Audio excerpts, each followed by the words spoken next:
Nitumie tu fursa hii pia kuwaasa Watanzania, wana Ruangwa, wana Lindi na Watanzania wote kwamba waitazame hii sekta ya madini kama ni moja ya sekta muhimu sana katika ujenzi wa uchumi wa taifa letu.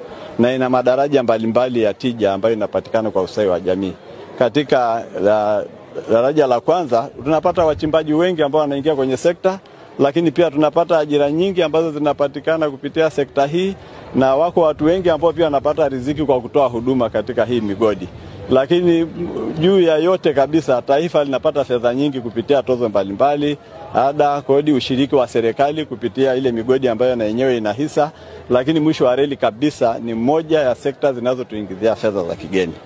Kwanza mpaka sasa hivi mwaka huu tunavyoongea tumeshazidi 10% katika mchango kwenye pato la taifa, lakini pia zao la fedha za kigeni linalopatikanika kupitia sekta hii ya madini ni zaidi ya dola bilioni 3 tunaelekea 4 sasa hivi kwa mwaka. Kwa hiyo napenda kuwapongeza sana viongozi wa mkoa wa Lindi, mkuu wa mkoa, wasaidizi wake wa wilaya zote ambazo zimeshiriki maonyesho haya, na Watanzania wote ambao wameshiriki, kwa sababu wamezidi kuyafanya yafane, na inazidi kuwa ni fursa ya kutangaza fursa zilizopo katika mkoa huu wa Lindi na fursa zilizoko Tanzania katika sekta ya madini. Kwa sababu nchi yetu ni tajiri sana, na Lindi pia ni moja ya mikoa ambayo imebarikiwa kwa na madini, tena madini maalum mahususi kama ya kimkakati.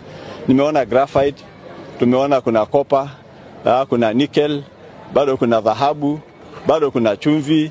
Na haya madini yote tunavyozidi kuvumbua teknolojia za kisasa za uchakataji wake, na sera yetu inayowataka wachimbaji na wawekezaji wawekeze viwanda vya kuchakata na kutengeneza bidhaa za mwisho hapa nchini, ninaona kwamba ujao wa sekta hii ya madini Tanzania unaenda kuikomboa taifa.